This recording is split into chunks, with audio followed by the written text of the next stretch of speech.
네, 안녕하십니까. 박교수의 고시행정학 11번째 시간입니다. 여러분, 구독과 좋아요를 눌러서 응원 좀 해주십시오. 네, 그리고 공무원 시험이나 토익 준비하시는 분은 무작정 따라하면 쉽사리 해석되는 박교수의 영문 독해도 봐주셨으면 합니다. 자, 오늘은 우리 이제 정책 과정 중에 두 번째 시간인 정책 결정을 하려고 합니다. 여러분, 정책 결정은 개념 정의를 달리하지 말고 단계로 가지고 정리를 하시면 가장 정책 결정이 쉽게 나타납니다. 첫째가 문제가 뭔지를 정책 의례 설정에서 인식해 줬지 않았습니까? 그래서 정책 목표를 설정합니다. 첫 번째 단계입니다. 두 번째, 목표를 달성할 수 목표와 관련된 여러 가지 자료 정보를 수집하고 분석해서 목표를 달성할 수 있는 대안을 탐색합니다. 여러 가지 1안, 2안, 3안, 4안 이런 대안을 탐색합니다. 그리고 대안 간의 비교 분석 평가를 통해서 최선의 대안을 선택하는 것까지 여기가 정책 결정입니다. 여러분, 의사결정도 뭔가의 선택이라고 하지 않았습니까? 예, 정책 결정도 결과적으로 최선의 대안의 선택입니다. 두 가지가 거의 같은 의미죠. 네. 그런데 의사결정이 정책결정보다 조금 더 넓게 사용이 됩니다. 왜? 일반 개개인도 어떤 조직도 하는 것을 의사결정이라고 할 수 있고 주로 공공기관에서 하는 것을 정책결정이라고 하기 때문에 의사결정의 범위가 좀 더 넓습니다. 네. 자, 여러분 다시 한 번만 합니다. 목표를 세우고 목표를 달성할 수 있는 대안을 찾아서 그것을 비교 분석 평가해서 최선의 대안을 선택한다. 이게 정책결정의 의의고 단계입니다. 이해하실 수 있죠? 예. 여기 이제 목표를 달성할 수 있는 대안을 찾고 대안 간의 비교 분석 평가, 특히 대안 간의 비교 분석 평가는 저희가 뒤에 정책 평가, 정책 분석, 체제 분석, 그리고 관리 과학을 통해서 이 부분은 따로 정리를 해드리겠습니다. 자, 정책 결정에 있어서는 합리성이라는 용어가 되게 중요한데 합리성. 합리성이란 개념이 뭐냐? 대표적인 학자 두 사람을 들 건데 요건 여러분 정리해 두시면 손해날 일이 하나도 없고 가끔 시험 문제에 나오는 부분입니다. 사이먼이라는 유명한 학자가 뭘로 했느냐? 실질적 합리성과 절차적 합리성, 그러니까 내용적 합리성과 절차적 합리성을 논의를 했습니다. 네, 내용적 합리성의 가장 대표적인 것이 어떤 거냐? 요건 경제학적 개념입니다. 그러니까 비용 적게 들이고 이익 많이 나고 이게 가장 좋은 대안이다. 이게 합리적이다. 이렇게 보는 겁니다. 일반적으로 우리가 이야기할 때 합리성 하게 되면 되게 요것과 관련되는 겁니다. 요것과 관련되는 겁니다. 네. 그래서 비용 적게 들고 이익 많이 나는 거. 이게 내용적, 실질적 합리성이고 절차적 합리성이라는 것은 심리학적 개념인데 인간 능력에는 한계가 있다 보니까 결과적으로 그 범위 내에서 선택하면 된다. 그 범위 내에서 뭔가를 찾으면 된다. 그 단계를 거치면 된다. 이게 절차적 합리성입니다. 네.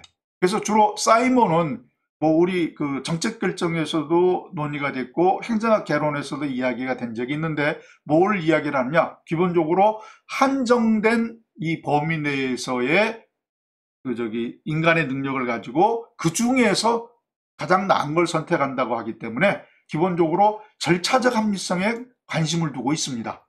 사이먼은 내용적 합리성은 비용 적게 들이고 효용 많이 내는 것, 절차적 합리성은 한정된 재능을 가지고 결과적으로 그 중에 나름대로 좋은 것을 찾으려고 노력을 했느냐의 여부.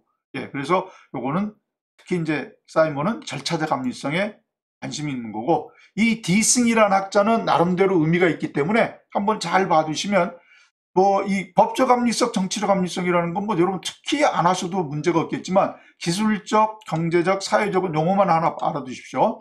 기술이라고 하는 게 여러분 우리가 되게 이제 우리가 뭔가 만지고 고치고 어찌고 하는 걸 전부 기술이라고 하는데 되게 기술이라고 하는 용어를 우리 사회학에서 정리할 때는 단순한 그렇게 만지고 뜯어 고치고 이런 개념이 아니고 어떤 목표와 관련된 것을 달성할 수 있는 수단들을 제대로 잘 찾아가느냐의 문제를 기술로 이야기하는 경우가 대부분입니다. 그래서 목표 수단의 계층 구조가 제대로 잘 만들어졌느냐 이 목표 수단의 기충구조는 간단해요. 목표를 달성할 수 있는 대안. 그렇죠? 목표를 달성할 수 있는 대안들이 있고, 그 다음에 이 각 대안들을 또 달성할 수 있는 대안들이 있고, 또 그것을 달성할 수 있는 대안들이 있고, 그래서 아래에서부터 각각의 대안들을 제대로 잘 선택하면 위의 대안이 달성되고 위의 대안이 달성되고 결과적으로 목표를 달성하게 된다. 이렇게 목표 수단의 계층이 잘 이루어지는 것을 기술적 합리성이라고 이야기합니다. 여기서 용어를 하나 정리를 하시면 좋겠죠. 기술이라고 하는 것은 목표를 달성할 수 있는 수단들과 연결되는 것, 목표를 달성할 수 있는 수단을 찾아내는 것, 이게 기술이다 하게 되면 목표 수단의 계층구조라는 형상이 나타나죠. 경제적 합리성은 비용과 이득 문제를 놓고 따지면 됩니다. 다른 거 따질 것 없습니다. 여기 여러분 아까 말한 사이먼이 말했던 내용적, 실질적 합리성의 문제입니다. 사회적 합리성은 이것은 사회 구성 요소들 간의 상호 의존성과 결성, 사회 구성 요소들이 여러 가지가 있는데 그들이 얼만큼 잘 연결이 되고 결과적으로 서로 도움을 주고받느냐, 이게 사회적 합리성이라고 하는 거고, 법적 합리성이라는 건 법에 어긋나지 않는 것이 결과적으로 법적 합리성일 거고, 정치적 합리성이라는 정책 결정 구조가 합리적이냐는 이야기입니다. 무슨 말이냐, 이거 해! 강요해서 하는 것이 아니라 서로의 의견을 주고받으면서 좋은 방법을 찾아나가면 정치적 합리성이 있다고 이야기하는 거죠. 간단하게 정리가 되셨습니까? 이건 꼭 봐두셨으면서 정리드렸습니다. 근데 정책 결정은 결과적으로 가장 합리적인 대안을 찾아내면 좋은데 이것을 제약하는 요인들이 몇 가지가 있습니다. 인간적 요인은 가치관이 너무 뚜렷하고 나는 이거 아니면 안 돼, 이러면 결과적으로 안 되죠. 자신의 경험이 모든 걸 다 처리한다고 하면은 이것도 합리적인 결정을 찾아낼 수 없습니다. 다시 합니다. 합리적이기 위해서는 여러 사람의 의견들이 결과적으로 일치가 되고 의견들이 모아짐으로써 이게 제일 낫습니다, 이렇게 하는 게 제일 좋은 건데, 그렇지 않고 자기 경험만 강조를 합니다. 아, 내가 예전에 해봐서 아는데, 이렇게 나오면 합리적인 게 벌써부터 안 됩니다. 어떤 대통령님 기억나시죠? 내가 뭘 해봐서 아는데, 내가 뭘 해봐서 아는데, 내가 뭘 해봐서 아는데, 본인이 다 해봤다면 다른 사람들 의견들이 나올 여지가 없죠. 자기 것만인데, 여러분 인간이라는 건 절대로 전지전능한 인간이 존재가 아닙니다. 결과적으로 모든 걸 알아낼 수가 없습니다. 잊지 마십시오. 선입관도 문제고, 병리적 이런 것도 문제고, 당연히 정보가 부족하면 결과적으로 뭐든지 안 나타납니다. 행정구조가 집권화도 혼자서 모든 거 다 하겠다고 해도 안 되는 거고, 집단 사고가 있으면 그냥 그러니까 이번 선거에서 어떤 지역은 뭐가 있고 어떤 지역은 뭐가 있고 여기는 세모고 여기는 네모고 이런 형태로 나뉜 상태에서 다른 의견 나와서 좋은 걸 찾자고 얘기하는 건 아무런 의미가 없습니다. 집단 사고도 결과적으로 합리성 제약 요인입니다. 그 다음에 환경적 요인에는 매몰 비용이라는 게 가장 크죠. 매몰 비용. 이왕 투자해 놓은 것이 매몰 비용이지 않습니까? 이거 그동안에 얼마를 투자했는데 이걸 받고 조금 더 해볼래. 이러다 망하는 거죠. 이 매몰 비용이 존재하게 되면 합리적인 결정을 내리기 어렵습니다. 처음부터 출발할 수 없는 거죠. 정리가 되셔야 됩니다. 자, 정책 결정의 이론 모형에서는 크게 이제 산출지향 모형, 요게 이제 우리가 대표적으로 하는 정책 결정 이론 모형이 이겁니다. 어떻게 하면 더 많은 산출을 얻어낼 수 있느냐, 어떻게 하면 더 많은 이득을 얻을 수 있느냐는 것이 여기고, 과정지향 모형은 참여자 중심 모형이라는 건데 정책 결정에 누가 참여하느냐에 관심 있는 것이 과정지향 모형입니다. 이건 극히 예외적인 거니까 간단하게 정리하겠습니다. 산출지향 모형의 가장 대표적인 게 합리 모형입니다. 여러분 무슨 말이냐면 이 합리 모형을 기준으로 해서 합리 모형에서 뭐가 다른가만 찾아내는 것이 다른 모형이라고 보시면 돼요. 합리 모형에서 뭐가 다르냐만 찾아내면 됩니다. 자, 합리 모형은 모든 것 다 고려해서 대안 찾고 모든 걸 다 고려해서 가장 좋은 대안을 찾는 겁니다. 가장 좋은 대안이라는 건 최적의 대안이라는 용어인데 only the best way, 단 한 개의 가장 좋은 방법입니다. 근데 여러분 알다시피 시간과 비용이라는 문제가 존재하죠. 그러다 보니까 모든 거 다 고려하기 어렵습니다. 그런데 일단 출발은 모든 걸 다 고려하기 때문에 이상적 모형이라고 이야기합니다. 정책 결정 모형에서 이상적인 것, 합리 모형입니다.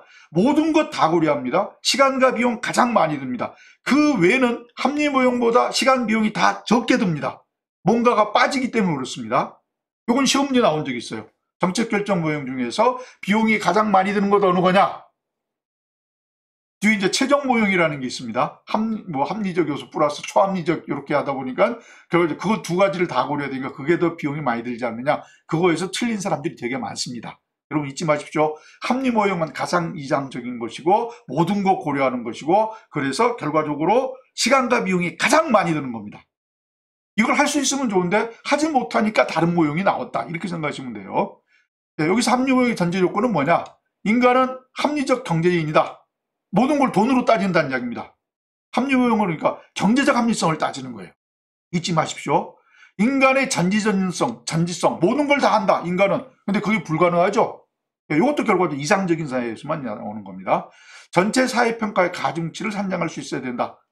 누구의 의견이 얼마만큼 들어가는 걸 다 따질 수 있어야 되는데 두 가지만 정리하시면 돼요. 특히 경제적 합리성 따진다. 인간을 전지전능을 따진다. 합리 모형의 특징은 특히 여러분 알아두시면 나머지 비교할 때 되게 좋으니까 목표가 미리 명확하게 정의되고 단일하고 불변합니다. 하나도 변화가 없다는 이야기입니다. 목표는 딱 정해져 있어요. 이게 중요한 건 현실이 중요한 게 아니라 목표가 중요한 겁니다. 목표가 중요한 겁니다. 그리고 한계가 있고 변하지 않는다는 거기 때문에 체제 자체는 폐쇄체제입니다. 폐쇄체제입니다. 그리고 목표가 변하지 않고 정해져 있으니까 그 목표를 달성할 수 있는 대안들을 찾고 그 대안을 이어갈 또 대안을 찾고 이와 같은 것이 가능해집니다. 목표 수단 분석을 활용할 수 있습니다. 그리고 그리고 경제적 합리성이라고 그랬죠. 당연히 계량 및 수학적 지식을 활용을 합니다. 이론에 많이 의존한다고 그랬는데 이건 결과적으로 뭐냐? 이론이라고 하는 것 자체가 현실하고 다른 거예요. 이럴 거다라고 생각하고 거기에 대해서 어떤 합의를 이루어가는 과정이 이론인데 이론에 많이 의존합니다. 이상적이기 때문에 그렇습니다. 현실적인 게 아닙니다. 이상적인 것의 상대말은 현실적인 겁니다. 잊지 마십시오. 자, 그래서 이제 합리 모형이 정책 결정의 가장 기본적인 이상적인 거다 하고 이것만 정확히 정리를 하시면 나머지는 다 뭐가 다르다는 것만 이야기하면 됩니다. 만족 모형, 만족을 한 기준으로 결과적으로 만족한 기준으로 대안을 찾는다는 이야기입니다. 만족한다는 겁니다. 현실에 만족하면 됩니다. 현실에 만족하면 됩니다. 근데 중요한 건 절대 잊지 마실 것. 그때 결정자는 전지전능한 존재 아니고 제한된 합리성만을 가지고 있습니다. 내가 만족하는 범위에서 가장 좋은 걸 찾으면 된다. 내가 봤을 때 그게 제일 나은 것 같다. 그러면 그걸로 끝입니다. 근데 그게 최선일 수도 있지만 아닐 수 있는 경우가 더 많습니다.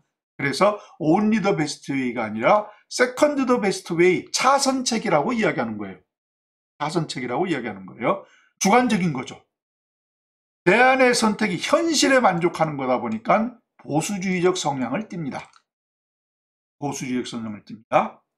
아까 합리 모형은 목표 자체가 현실보다 더 중요시 된다고 했습니다. 여기는 현실에 만족하는 겁니다. 현실에서 이 정도면 됐다. 이게 중요한 겁니다. 자, 잠정 모형이라는 것은 조금씩 나아가는 것에만 관심 있는 겁니다. 조금씩 나아가는 겁니다. 조금씩 나아가는 거기 때문에 현실이 출발점입니다. 이것도 결과적으로 문제가 된다면 결과적으로 보수적이라고 하는데 문제가 생기겠죠.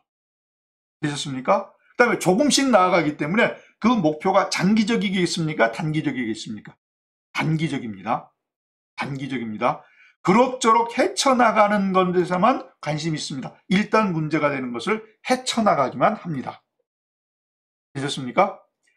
네, 이것은 합리 모형을 근방법, 뿌리 길쭉하게 근방법, 뿌리가 곱게 뻗어나가는 방법이라 했을 때 이 점증 모형은 가지가 뻗어나간다고 해서 가지 지자를 써서 지방법이라고 합니다. 점증 모형을 이야기할 때 근방법이 아니라 지방법이다. 예, 그러면 이게 맞는 겁니다. 이렇게 갈 수도 있고 저렇게 갈 수도 있고 결과적으로 여러분 목표가 고정되어 있지 않은 겁니다.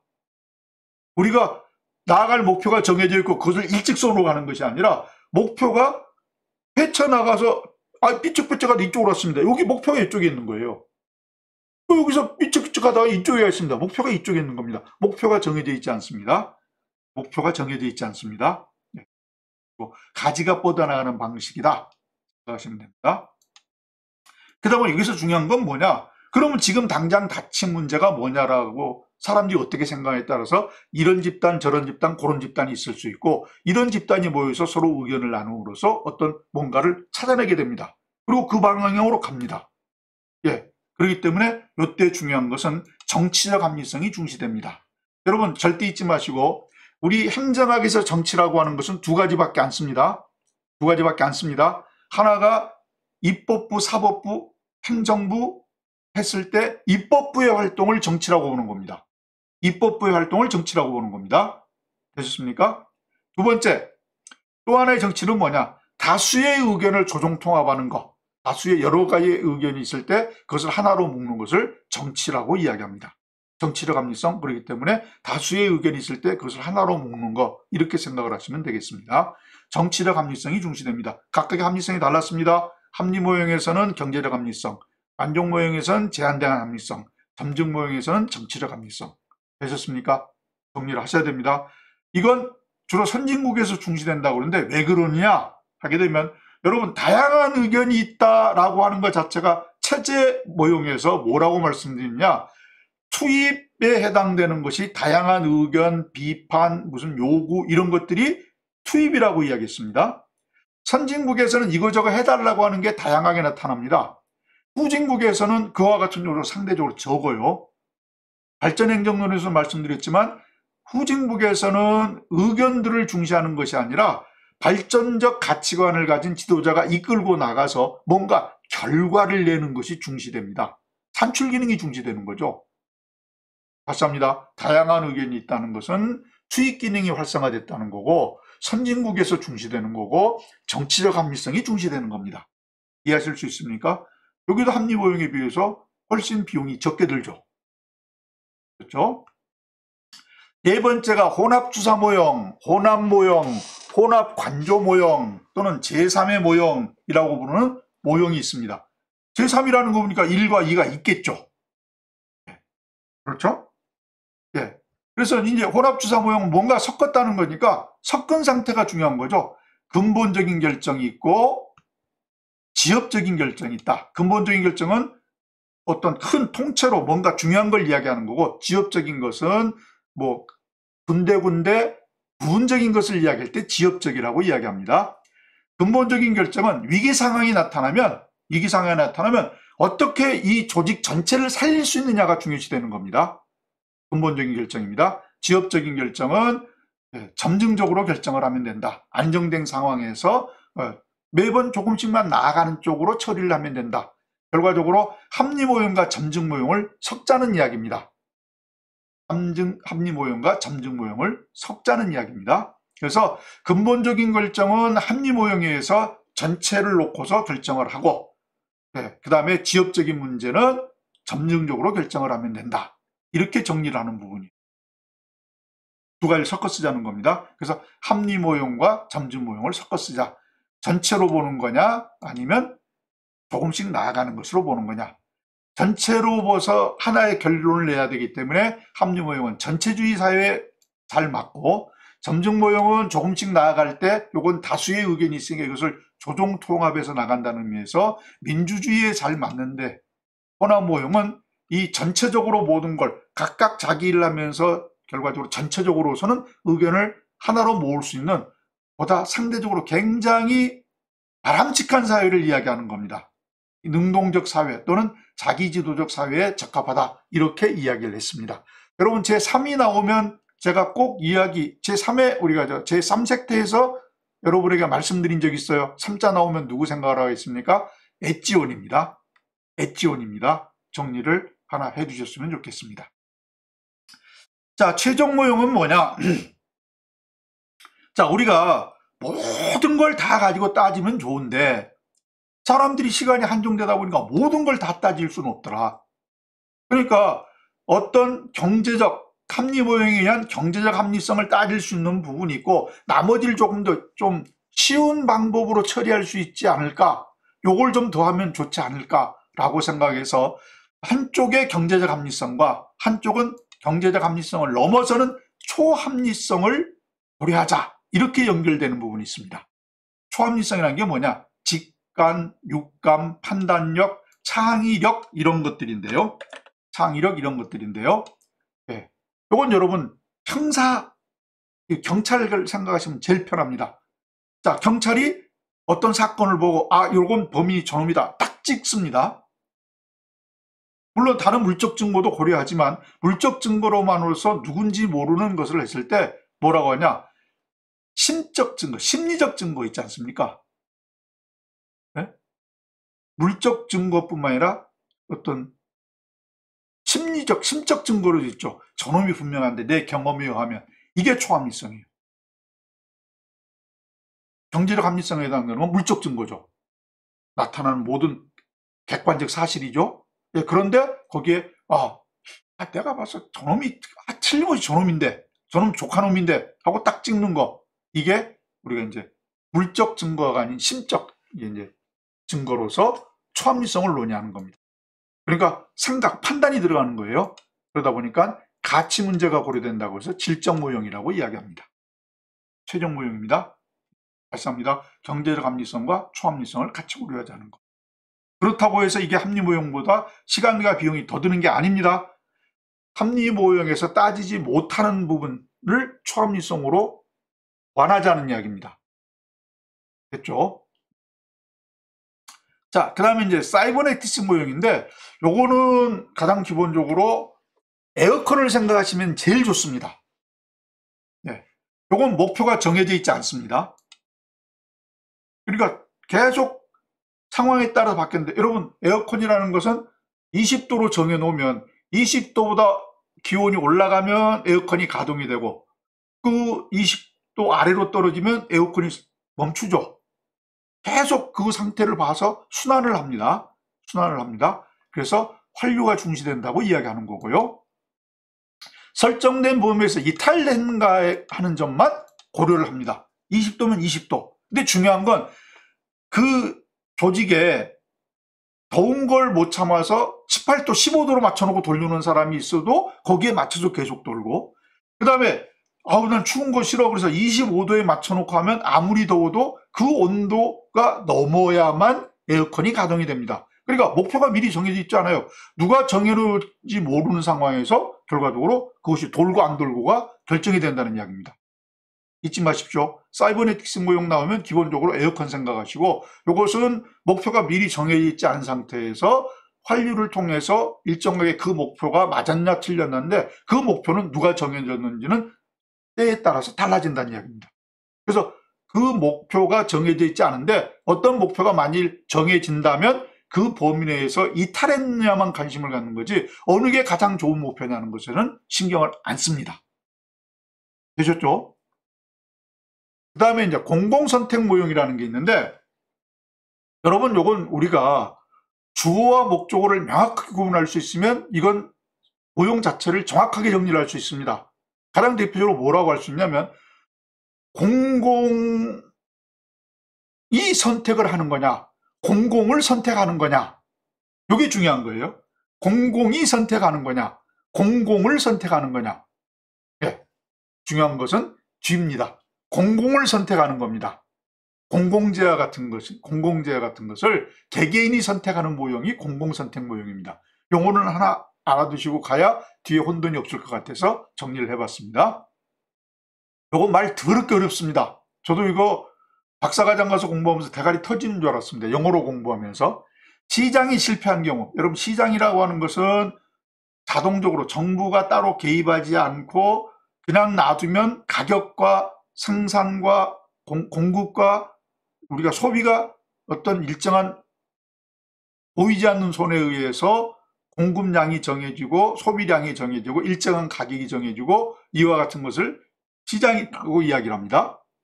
근데 그 시장이 제대로 작동하지 않으면 정부가 꼭 개입할 필요 없이 정치적 의사결정을 중심으로 취해야 된다고 주장하는 내용인데, 이걸 다른 말로 비시장적 의사결정의 경제학적 연구라고 합니다. 뭔 개소리인지 저도 잘 모르겠는데요. 이게 시험 문제 한번 나온 적이 있어요. 비시장적 의사결정의 경제학적 연구다. 하여간 뭐 이런 용어가 있다는 건 하나 알아두셨으면 좋겠고, 중요한 건 2, 3, 4번이 중요합니다. 2, 3, 4, 5번이. 합리 모형의 방법론적 엄격성을 인정합니다. 무슨 말이냐?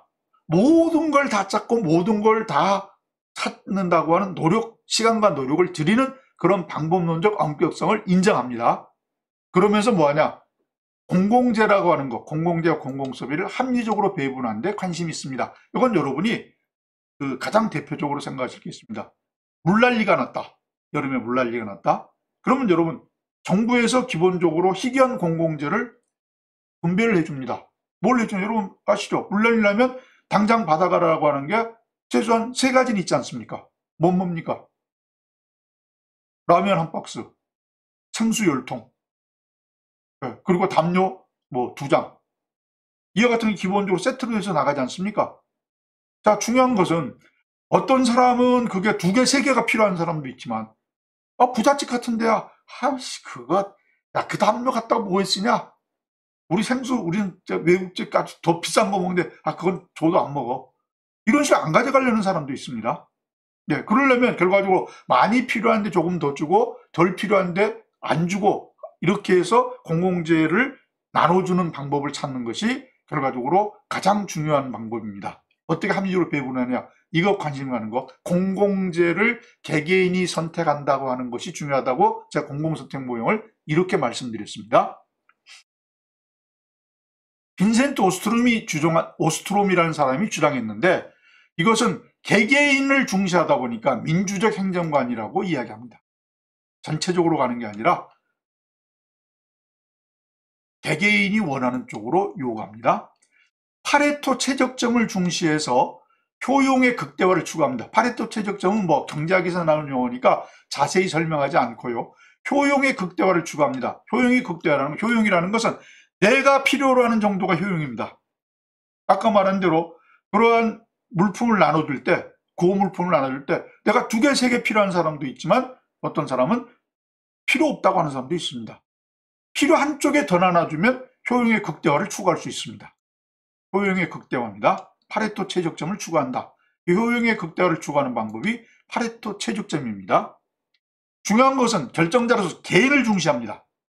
전체를 중시하는 게 아니라 우리가 아까 말한 합리 모형은 전체를 중시하는 쪽인데 이 공공선택 모형은 개인을 중시합니다. 그래서 방법론적 개체주의를 중시하는 거고 이 개인은 자신의 이익을 우선으로 해서 주장을 하면 됩니다. 내가 보니까 많은 사람들이 이렇던데 저 사람을 위해서, 우리 사회를 위해서, 우리 조직을 위해서 내가 희생해야 된다. 이건 아무런 소용이 없는 거예요. 합리적으로 배분하려면, 효용의 극대화를 추구하려면 자신의 이익을 최선적으로 내세우고 그것을 전부 정리해서 합계를 내가지고 결과적으로 일정한 부분으로 나누면 되죠. 그렇죠? 공공선택, 개인을 중시합니다. 효용의 극대화를 추구하는 파레토 최적점을 중시합니다. 민주적입니다. 정리해서 잊지 않으시도록 해주십시오. 8번째, 연합모형입니다. 회사 모형이라고 하는데요. 이것은 만종모형을 조직 단위에 적용시킨 모형입니다. 만종모형. 여러분 중요한 건 이때 만족이라는 것 자체가 모두가 똑같습니까? 서로 다릅니까? 다르죠. 이걸 조직하고 사람들을 모아놨으니까 상이한 만족 기준을 가진 개인들이 집합하다 보니까 결과적으로 문제가 생깁니다. 이 갈등이라는 용어를 우리 행정학에 사용하는데 갈등이라는 것은 부조화입니다. 조화가 이루어지지 않으면 모두가 갈등입니다. 이 갈등이 초창기에 조금 있을 때는 별로 신경이 안 쓰이고 좋을 수도 있습니다. 왜? 갈등이 있다는 이야기는 지금까지 우리가 했던 것에 뭐가 문제가 있으니까 이거 해달라고 달리 의견을 내는 겁니다. 네. 그렇기 때문에 갈등이 발생하는 수상계는 그 갈등을 잘 관찰을 하게 되면 보다 나은 방법을 찾을 수 있으니까 갈등이 좋지만 심해지면 결과적으로 갈등 때문에 그거 싸움 아니라고 다른 걸 하질 않죠. 갈등 발생하면 좋을 일이 없습니다. 결과적으로 후반부에 가면. 그래서 이 갈등을 해결을 해야 되는데 이 갈등을 완전하게 해결할 수가 없습니다. 왜? 만종모형이라면 이 정도면 되니까 이렇게밖에 안 하는 거죠. 그러다 보니까 갈등이 해결이 안 되니까 불완전하게 해결되니까 어느 단계에 가면 다시 갈등 발생하고 어느 단계에 가면 그걸 또 해결하려고 노력을 하고 어느 단계에 가면 또 갈등 발생하고 해결하려고 노력하고 계속 이것이 한류가 일어나게 됩니다. 고치는 거. 근데 이 갈등을 불완전하게나마 해결하려고 하는 방법이 대표적인 게 뭐냐? 협상과 표준 운영 절차라는 게 있습니다. 협상. 나 얼마 해줘. 얼마 못해. 못해. 이것까지 해줄래. 몰래 해서 어느 일정한 단계에서 결정되는 게 협상이죠. 그 정도면 양쪽이 어느 정도는 만족을 했다라고 하는 입장이니까 협상이 중시되는 거고요. 표준 운영 절차는 이럴 때는 어떠고 저럴 때는 저렇게 하고 미리 정해놓은 게 표준 운영 절차입니다. 여러분 학교 다니셨을 때 학교에 일정한 어떤 규칙이 있을 겁니다. 전과를 하기 위해서는 어떤 절차를 걸쳐야 된다. 졸업하기 위해서는 무엇을 갖춰야 된다. 이런 걸 정해놓은 게 있습니다. 이것은 이러한 저러한 일이 일어날 거라고 생각하고 정해놓은 것이 표준 운영 절차입니다. 그것에 따라서 모두가 다 예측을 하고 정해놓은 것은 아니고 가장 대표적인 걸 정해놓고 거기에 맞춰서 그냥 적당히 해결을 해 나갑니다. 그러다 보니까 불완전한 해결이죠. 그렇죠?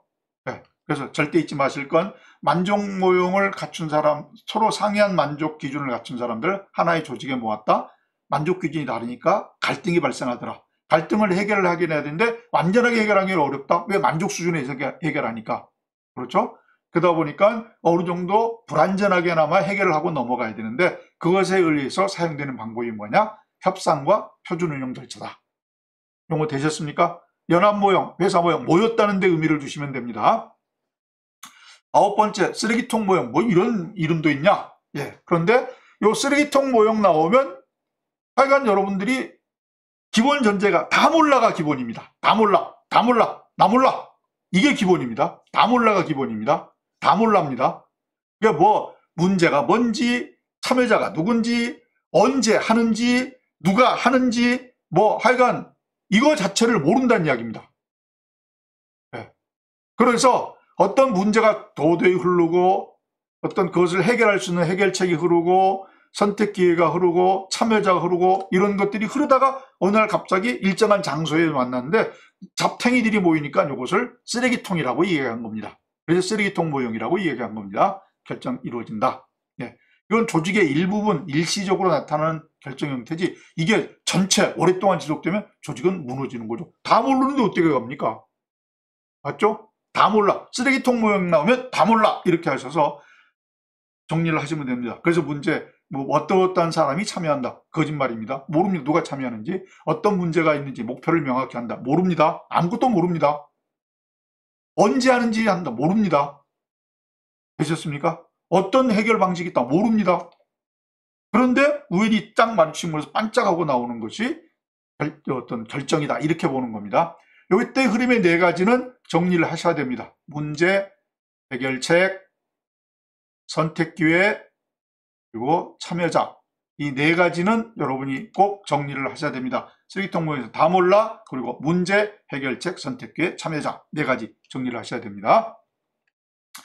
앨리슨 모형이라는 게 있습니다. 예. 이걸 제가 일관성 정도라고 해서 이렇게 세 가지를 그려놨잖아요. 처음에는 일관성이 굉장히 높은 결정이 나오다가 점점 가면 갈수록 결과적으로 일관성이 낮아집니다. 예. 요건 이제 뒷이야기를 하자면 깁니다만은 요건 케네디 행정부에서 쿠바 사태가 났을 때 어떻게 결정이 나타났냐 봤더니 이런 순서로 점차 나타나더라 하는 겁니다. 합리적 행위자 모형에서는 다양한 의견을 들어서 가장 좋은 대안을 찾습니다. 조직과정 모형은 여기에 참석한 국방부, 국무부, 기타 무슨 육군, 해군, 공군 각각이 자기네들이 원하는 상태의 어떤 결정을 강조를 하게 됩니다.